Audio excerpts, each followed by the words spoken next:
their guiding fundamental principle here is exterminationist in nature, as opposed to utilizing the existing Arab base as a permanent underclass. For those of you who don't know, Chris Kunzler is a TikToker.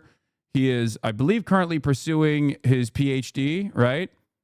No. So I have a master's, and I don't have a PhD as of yet. Yeah, no. Are you not? Oh, you haven't started pursuing. No. I haven't begun the process of beginning one. I was going to be. I was going to take a year out to decide what to write it about anyway, and then I don't know. I plan to come to America, so that's probably not happening. Yeah.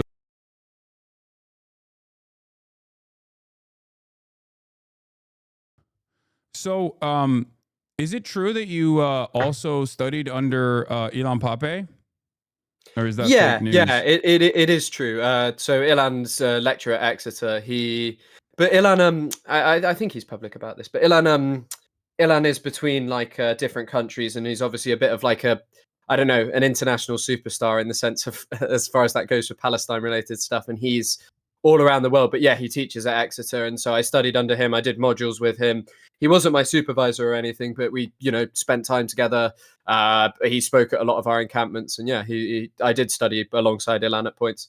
Wow, that's amazing. So walk me through your journey. I feel like was he instructive in your understanding of the situation with the 76 years of occupation and apartheid? In a sense, definitely. I would actually say that much more before I'd actually even met him, to be honest. It was because Ilan is just like his books. I don't know if you've ever spoken to him or anything, but Ilan speaks very similarly. And his the first ever book I read was just on Palestine when I was like 16, 17. And I couldn't really believe that what was happening. Sorry? 10 Myths?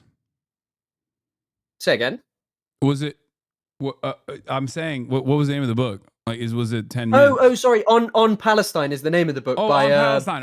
Yeah, got it. By Chomsky and Pape, and I remember reading it first. And okay. Yeah, and then there are also, to be honest, I would actually say one of the things is Ilan is obviously fantastic, but there are a lot of people who teach at Exeter that are never going to receive the same sort of like kudos as Ilan, who really shaped my perspective on it. Like people who are from the Middle East, who taught me about things like Orientalism, who really shaped my perspective on a place that I didn't know and understand. And actually see, the thing is I knew about Palestine before I got to uni, but just learning about the wider region as well was very helpful. Things like the Gulf, things like British colonization there much deeper. And so Ilan was always an important part of that, but it was always like other people at that place as well, Yeah.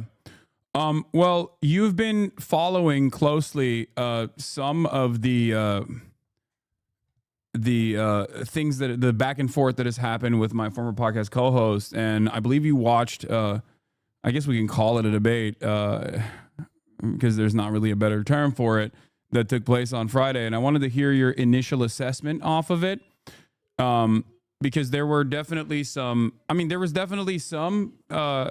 moments where we discussed Ethan's perspective, Ethan's framework, and things that he believes. I feel like it's still somewhat inconsistent with his output for the past year and a half. And I know that you've paid close attention to all of that. So I wanted to hear what your initial assessment was, and if there's any points that you want to address from the process. Did you finish it? Yeah. So I've actually watched it. I've watched it twice. Oh wow! I watched it once. I watched it once on stream, and then I watched it once when it was live. The thing is that for me, like as I said in my TikTok, there's a certain element of just like the poverty of debate. Like you've mentioned this. You don't really debate people because what the hell is the point? It's not how you change someone's mind. Like all of those tens of thousands of people who watched Ethan shout at you, concede, and also particularly the really important thing is that Ethan conceded right over and over again that a lot of the criticism which has been leveled at him in the alleged hate videos that you watched, that he actually agreed with, but he doesn't agree with it. And I feel like this is always the point of liberal Zionism. You were one of the quote unquote hate videos that he actually talked about. I've always found it interesting that Ethan has made a concerted decision to ignore me in favor of pulling up smaller TikTokers, even when I'd only made TikToks. YouTube, fair enough. Way bigger people he's chosen to ignore. Noah Samson, overzealots, people who've made really, really good videos who he's just ignored. But on TikTok, he was pulling up like random people who made videos about him and didn't want to confront any of the legitimate criticism. Because according to the debate with you, he actually agrees. He said that the IOF is a terrorist organization. He said the inception of Hezbollah was noble. And I think that that's kind of like the key point, because a lot of people, like the way that sort of the propaganda operates, and it operates different. I mean, it operates the same in both places, is where being accused of being a terrorist is the worst thing in the world. And of course, the whole point was, he said, oh, there was a noble inception to it. And largely what someone like you or I does is give context to an organization and say, hey, this isn't just indicative of weird backwardness amongst Arabs. It is contextual amongst like the history of British imperialism and, 76 years of, well, no, actually, I'd go even further back. Britain implanting a settler colony in the Middle East, saying it had Declaration. Yeah, 100%. I mean, without Britain, this doesn't happen. And there were it wasn't everyone, but there were a small amount of British people who said at that time, "Don't do this. Don't set up a settler colony. You're about to establish one of the biggest injustices of the century."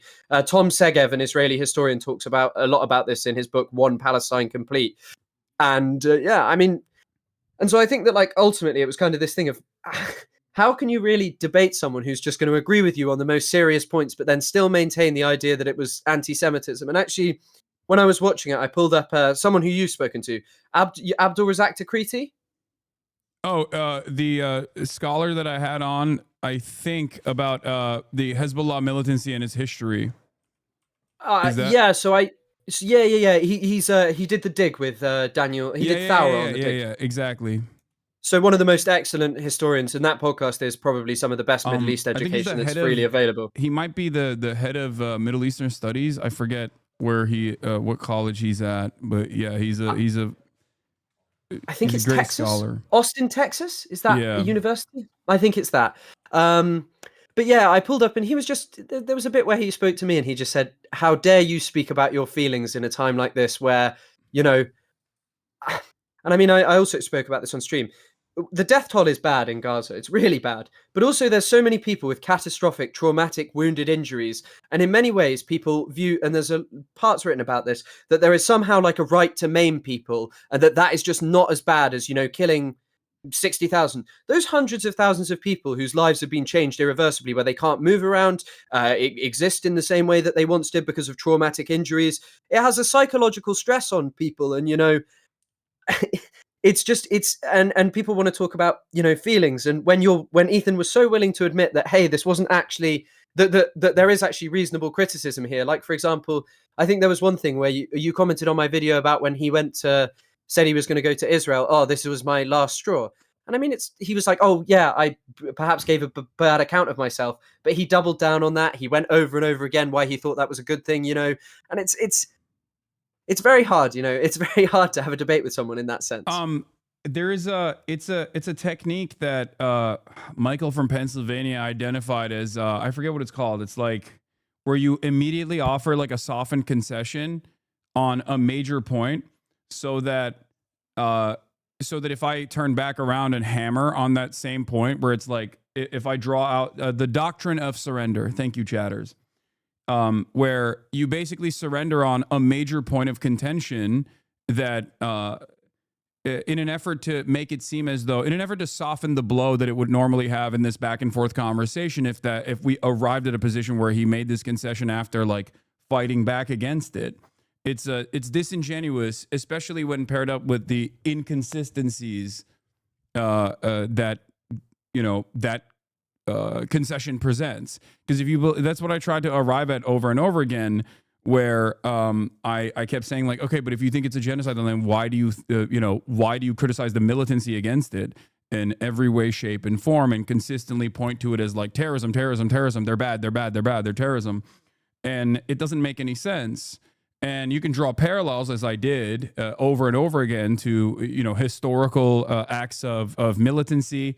But of course, I think whenever you have a conversation with not just like Ethan or any liberal in general, they've already been indoctrinated to this like incredibly whitewashed framework of history where previous militancies that have been successful are always whitewashing the aftermath, right? Like whether it be the IRA, whether it be the ANC. I mean, sure, with the IRA especially, like there's still a lot of coverage on like the atrocious nature of the IRA and the civilian targeting and whatnot. But like ultimately the approach in the rearview mirror is far more amenable to their position because they have seen some level of success.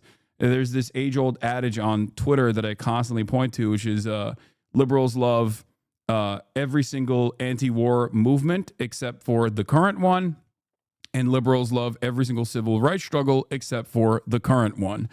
Only after it is, all is said and done will they approach the subject matter in a totally sanitized manner to turn around and say, okay, this was good, but only because they were pacifists. Of course, and I mean also even how people view Palestine now, like, and actually how people were talking about fucking Nelson Mandela. How people were kind of like, oh, he was a pacifist. Well, also like Hamas have always gained their legitimacy from they gained a lot of legitimacy from saying we forced Israel out of Gaza in 2005 because of our attacks on settlements, because of the fact that it was too costly to have an occupation there. We forced them out. Look what the two-state solution people are doing to you in the West Bank. Yeah. They are bending over and capitulating to Israel. It's obscene. What you hear lots of propaganda about the Palestinian Authority of like pro-Zionist people saying, oh, it's just as bad as Hamas, Mahmoud Abbas, and all of these people blaming the president and stuff. It is literally an organization which spends more time arresting Palestinians and protecting settlers than it does. And Hamas will always gain legitimacy when that is the exact opposite, and when extreme violence from Israel is the reality. And in the case of South Africa, of course, there was violence from the state, but it was never, they didn't turn the full South African military to destroy black townships, ever. And Israel did that in 2002 to Jenin. Like, they wiped out most of Jenin. Yeah. Well, not most of it, but like a considerable amount, and committed atrocities there. And so is it really surprising that like militancy is more prevalent in the context of Palestine? Yeah, especially considering the escalation of violence, and also the timeline. I mean, it's just like a much longer timeline at this point, much more severe. And also, this is, I think, part of the reason why Noam Chomsky says that, like, at least under the apartheid structure in South Africa, as opposed to like the apartheid structure in Israel, the white South Africans within the apartheid government saw a need to maintain a black population that they were using as workers, as opposed to Israel that simply wants to wipe out all Palestinians. Like their principle is their guiding fundamental principle here is exterminationist in nature, as opposed to utilizing the existing Arab base as a permanent underclass. I don't completely agree with Noam Chomsky on that statement, because I do think that Israel still utilizes the Arab base as a permanent underclass. But I guess I kind of understand that like they would rather bring in like a Gulf nation state, most likely like immigrant labor, in the aftermath of like full blown ethnic cleansing of Palestinians from all of the occupied historical Palestinian territories. I mean, this is something talked about by Andy Klarner, and I haven't read it in a while, but his book Neoliberal Apartheid talks about how Palestinians have basically just become a surplus population. There was a point at which they were quite useful to the Israeli economy, and they do still, like Palestinians in the West Bank now work predominantly in things like building settlements, a very sadistic existence of you have to build the settlement which is near you, or you go and work in construction in Israel, so the state of Israel expands as well. And they are just a population that is increasingly less useful to Israel. And I think that Chomsky is actually like pointing a little bit to like a niche part of settler colonialism, in that, Patrick Wolf, the guy who's like the main theorist, did not consider South Africa a settler colony, which is a pretty interesting take, because he said that the white South Africans were always too reliant on the black population, whereas Israel from the very start, was very well. It began in really the turn of the 20th century, but they were interested in Hebrew exclusivist labor with nothing to do with the Palestinians. Get rid of them, replace them with Jewish workers, because otherwise it was going to be really hard to achieve what they ended up achieving, which is, like a Jewish supremacist state with only a minimal amount of Palestinians in it, really. Yeah, no, absolutely. So, what were some of your primary takeaways overall from like someone who's obviously pro-Palestinian and very well read on the issue, someone who studied this issue as well in college? What was your takeaway in terms of the debate overall? I think again, it's just this Orientalist thing of basically that some people do terrorism and some people do legitimate violence. Where again, Ethan has said multiple times that people in Israel face crazy choices. The army is a necessity. He's proud of Hila and all of these things. And it's just kind of like, it's very hard for some people to move beyond Orientalism and to see, well, actually, there comes a certain point at which, settler colonies are not. Settler colonies are violent by their very nature. But I mean, one of the parts which I actually just ended up skipping was the sort of part about sexual violence. And I skipped it for one specific reason, which was it was so pointless, especially because it revolved around the idea that you had denied everything when the only piece of substantial evidence brought up by Ethan was about Amit Susana, that you had said at the very start about what had happened, that it was a credible accusation. Yeah. I mean, she even said that she allegedly reported it to a Hamas commander, I believe, and the commander said that they would deal with it or whatever. I have no doubt. And again, it's not implausible that this kind of thing happened. It is the key point that is to be said is that there is, sexual violence did not happen mass systemically. And actually, there was one thing or directed by Hamas as well, because that would also contradict why Amit Susana would even report it to a Hamas commander if she believed that there would be no repercussions for what had taken place. That actually also corresponds to another witness from a while back. I remember reading about her testimony to The Guardian in the aftermath of her release, where she talked about how there was mistreatment that took place against some of the hostages, and they immediately actually told a Hamas commander to deal with it. This was what was so consistent with testimony from most of the hostages overall, in terms of like, their recognition of an important bargaining chip, right? Like I have maintained this position over and over again as people were like fantasizing about how many rapes Hamas was probably committing towards the hostages, and when we didn't have as much information. And I kept trying to explain to people, or how they had probably killed the hostages for fun or whatever. And I kept trying to say, like, they will not do that because this is their bargaining chip. I'm not even saying that they're not going to do that from the perspective of like morality because it's the most moral force or anything like that.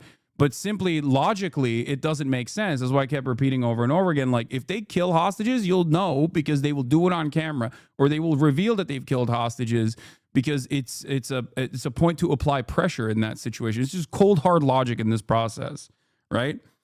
100%. And I mean, on this topic as well, when I sort of was talking about this, I pulled up how Frantz Fanon said that the settlers always projected their desires onto the colonized. They would always say, he says specifically in the case of the southern United States, is the white man not always saying that the black man at any opportunity would jump on the good white woman at any given opportunity? Lynchings would very often culminate with mutilation of people's genitals. In the case of Hitler, he spoke constantly about how bad Jewish boys would attack German women at every opportunity. And in fact, one of the most racist figures and reprehensible within Israeli society, Meir Kahane, there is a video of him on YouTube where he speaks about, he says, there are currently Arab boys hidden in cafes pretending that they have Jewish names so they can basically trick nice, good Jewish girls into dating Arabs. He also gained a massive amount of popularity, his far-right, horrific exterminationist ideology, by saying that there were a series of nationalist, motivated by terrorism, nationalist hatred of Israel, rapes occurring at the time. And there were these rapes occurring, but it was a manipulation of like who had done it, whether it was common criminals, whether it was actually someone who was violent or whatever. And of course, it inflamed people because people always like to believe that the other is a barbarous savage who is enjoying at their expense, who engages in moral excesses that are far beyond anything that, the good moral Israeli is allowed to engage in, even though all we have seen is vast systemic torture against Palestinians, sexual abuse for decades. There is significantly more well-documented evidence for by not only Palestinian advocacy groups like Adamir, but also independent outside investigations from the United Nations that have concluded that there is like verifiable evidence for mass sexual assault under detention at checkpoints in the West Bank and on numerous occasions throughout this like apartheid structure that they've designed. Sexual violence is systematized by the Israeli military, the Israeli occupying force. And I mean the other part is like the just general. I mean, there's the what's it called? More Than a Human Can Bear or something. The UN report about it, the recent one that just discusses like Israel's sexual violence against women. Gender-based violence is actually the overarching thing of the report. Yeah. But generally also like the obsessive parading around in Palestinian women's underwear. All of this stuff is all part of like a, Fanon spoke about a psychosexual madness in the context of Algeria, 40, 50 years before. And again, like drawing back on this similarity, what they were fighting against was the same thing, this like mad colonial thing, this mad colonial mindset that kind of justified anything against the indigenous people by portraying them as barbarous savages, And I think that for me, like in that context, it is very difficult to hear someone go, because this is the trick. It's, you never to have a serious discussion about what Israel actually does. It is to go, you denied this, so you are bad. You support terrorism, so you are bad. It is an appeal to emotion, which is funny because always it is claimed, well, the Palestinians appeal to emotion by showing you they're dead or showing you these things, when in reality, it's just, this is the horror of being Palestinian. Yeah. But also, and when this is just a direct appeal to, you are going to be scared of Muslims and you are going to think that they do worse things because they are Muslim, that they are sexually bad and different. And I think that, for me, that was a very interesting point. And I mean, I'd say that one of the hardest points to have a takeaway from was the bit where you discussed sort of Mizrahi Jewish people. Because first of all, you said pretty much everything I would say, but also I don't really understand what the point of what Ethan was saying was, because he would not heed the fact of, hey, it's not right to compare these two things. That Israel. That was what I thought was really indecent. The double Nakba, which I say is similar to the double genocide theory that like a lot of Holocaust revisionist historians try to engage in. That is roundly criticized by other academics. However, it's kind of making a return now in liberal society. But I'm not going to get into that. But the double Nakba concept is one that I think was one of the most disingenuous points that he presented. And he did so by also misrepresenting Avi Shleim's perspective on it to try to hyper focus on literally one aspect of his own personal experience as an Iraqi Jew, or even like his academic work in terms of like what kind of violence Iraqi Jews were subjected to in an effort to make this really damaging comparison. I was more frustrated with the comparison. I never have denied that there have been anti-Semitic incidents that have taken place in numerous countries as a byproduct of pan-Arabic nationalism and the response and the reaction that these Arab countries had towards these different Arab countries, by the way, not Palestinians, once again, had towards their own Jewish populations in the aftermath of the Nakba. But yeah, there was a point where he said, sorry, I keep cutting you off, but there was a point where he basically said that, Arabs forced Arab Jews to become Zionist, which I thought was interesting, is an interesting statement, because that I think is basically like using Avi Shleim to say that, I feel like is so strange because it directly contradicts his main point. I feel like Avi Shleim's main point is the exact opposite of that. The fucking Arabs, to be precise. That's what he said. Yeah, I mean, it's just I've never thought about it of the perspective of double genocide because, like, yeah, I mean, there was some, a lot of German people were removed from Europe. And a lot of them died, but they were people who'd gone in. And it in no way is in comparison or comparable or diminishes in any way the suffering of, Jewish people under the Nazis and European anti-Semitism generally. But like, I mean, exactly what you're saying. There was also just this key point of what Britain did in the Middle East, made promises that they did not uphold. They literally promised Palestinians independence in the McMahon-Hussein correspondence. They did categorically. They promised this to the vast majority of people within the region, except for really Syria, because they had a problem with the French in terms of giving it to the French, I believe. But anyway, they promised all this independence, then they denied it. So there's already animosity growing. They set up all of these colonial regimes there that were not really that popular, as once Britain began to wane in terms of its power after the Second World War, they all began to collapse. Even ones like, the Egyptian, what's it called? The Egyptian like monarchy and such. And is it really surprising that people began to feel animosity that was linked to, say, blaming the British, blaming Israel, the Jewish state, who could not exist without the support of the British? Because there was also a lot of people from around the region, like the Izz-ad-Din al-Qassam, the guy that the Hamas's military wing is named after, was from Syria. He went to Palestine to fight against, I think he'd fought against the French before, but he went to Palestine to fight against British imperialism there. And to ignore that context, and this is always the thing, and it's the thing that smarter people than Ethan have done, Samuel Huntington, Clash of Civilizations, all of these people, they act as if Islam is this dogmatic, unchanging religion that has existed the same way for 1400 years and is completely uninfluenced. Or they'll say, and I really hated the point about this is also another point, like the bigotry of low expectations that people give. Oh yeah, because, that was crazy. When talking about I hate when people, I can't believe he said that. I assume that someone fed that talking point to him, because it especially doesn't fit in this position, but it is an inherently white supremacist talking point as a counter when someone tries to describe the importance of material conditions in the development of historically undermined, marginalized communities, to say you just have low expectations of black people because you're saying that they're dumb and stupid. It's a way to try to flip the script. It's a very disingenuous technique that right wingers use usually.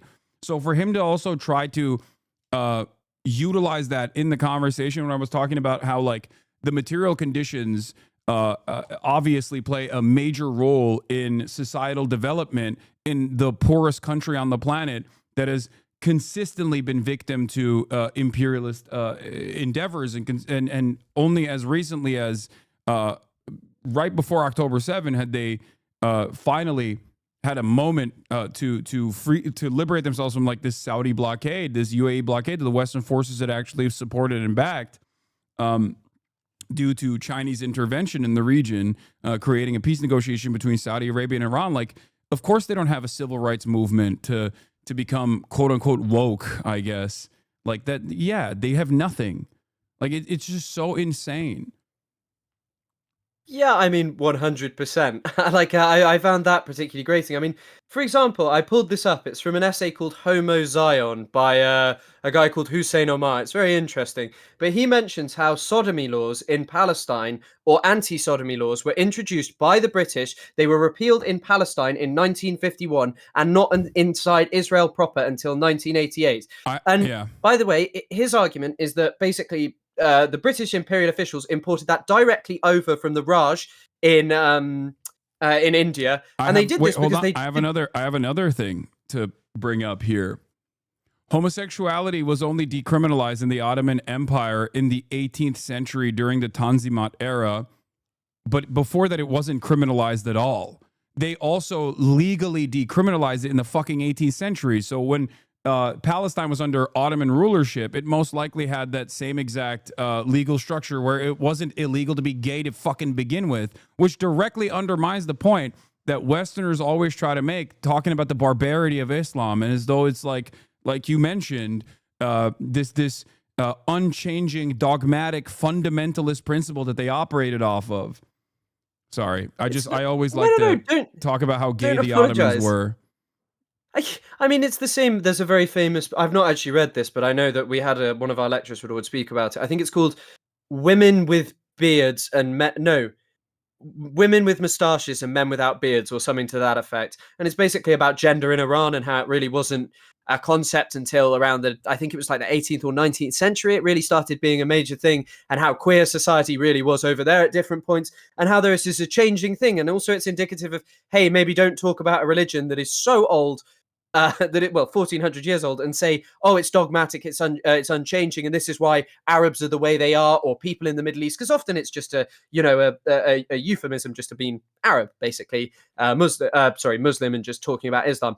But especially just in this context of like talking about someone from Yemen, you're completely correct. Like, it's not low expectations. It's look what has been happening in Yemen. And also another big thing is like, I think if you're like trying to be a populist in a country who rails against Western imperialism, I am sure that there is a certain appeal of blaming societal degradation as well on Western ideals and saying, look, they always preach how they brought you gay rights and all of these things. And look how worse a country like Iraq becomes. No doubt that's appealing to people because of the experiences of people on the ground. In the same way that as society in the West degrades, people like anti-immigrant discourse because it's something to cling to and blame for the degradation here. And it's not like a low expectation to say that someone might believe that. It's saying, well, this is kind of sadly what society has come to. If you are a person down on your luck, you're going to want to believe that because it's easier than it's easier than addressing perhaps the more complex thing of, there's just a broken society where no one is offering you anything. I've just never heard someone with your complexion and your accent explain this concept so perfectly. So I'm a little bit taken aback by this. My bigotry, my soft bigotry of low expectations from a British white man came out a little bit. I'm sorry. But you're 100% correct. This is something that I constantly talk about. Like you can even point to the Iranian Revolution. Like the reason why fundamentalists in countries like this under Western imperialism are seen as the most emancipatory forces. It is the reason why Hamas also ran on an anti-corruption ticket and was able to win the elections that the American government, the CIA, actually presented to Palestine and Palestinians, specifically the Gaza Strip. The more Islamist the forces are, the more fundamentalist they are, the more they can present themselves as anti-West. And if the entire population is firmly committed to having an anti-Western position due to all of the violence they've experienced from Western imperialism, they end up going with these people. And yes, the U.S. aid interventions and NGOs, civil society organizations that prop up everywhere that are hyper focusing on some of the civil rights movements, whether it's for good reason, whether it's because they truly do want gay liberation or whatever in these countries, or whether it's a mechanism of intervention, doesn't matter. That is why there's so much hostility towards these sorts of things and towards these sorts of movements in these other countries, because it's so quickly utilized by, like you said, fundamentalist but populist forces as a remnant of Western imperialism. All this gay shit is something that the West is bringing here. And so easy to blame for the degradation of society. Yeah, exactly. And I think this just links exactly back to the point of what you were kind of trying to say to Ethan, not even on the topic of like Yemen and stuff, also just on the context of what happened to Jewish people. Obviously, people's perception of Jewish people and their is going to be tied up with Western imperialism. When Western imperialism was like, we're going to establish a Jewish state, Lord Balfour said over and over again, I do not care about the wishes of the 700,000 Arabs who live there. The Jewish people who do not live there yet are more important. And people feel solidarity across this place, especially in, I think it was once called Bilad al-Shams, like the bigger, greater Syria, basically. People felt massive solidarity across this space. And they all just experienced colonization by like Europe. And also on the topic of me as a British man talking this way, it hardly surprises me. A lot of people say this to me, and it just shows you how like, I don't know, I guess kind of what the prominent voices from Britain really are. People like Douglas Murray spewing the most hateful views imaginable. And also just like very just, wicked imperialism for decades, Yeah. No, for sure. I was joking, obviously. I know of course. Your work is great, but it's just not many Corbyns out there. Unfortunately, no, of course. Of course. Too many Piers Morgans, not many Corbyns out there. We live in a space that is not necessarily that diverse in a lot of places, especially the countryside. Places like where I grew up, it's not really a place where you grow up around people who are different to you.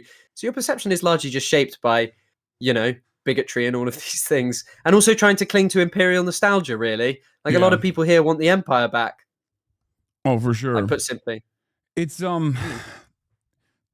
I think social conditioning also is something that I want to briefly tackle here.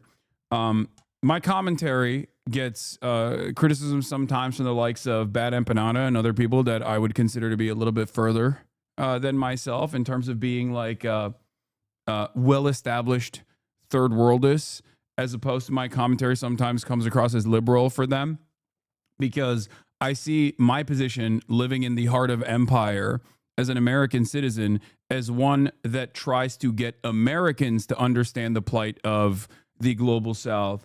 So my messaging on that front is, of course, always going to be conciliatory towards people that have actually even taken violent imperialist action against the global South, in terms of like veterans that have served in the American military, veterans that have even served in the IDF, the Israeli occupying force. And because I understand the importance of social conditioning and how their development has been shaped by that, and how normalized that kind of process is, as long as they recognize that their actions were wrong and they work to atone for said actions and demonstrate that they have demonstrated that they don't believe these things or try to justify it,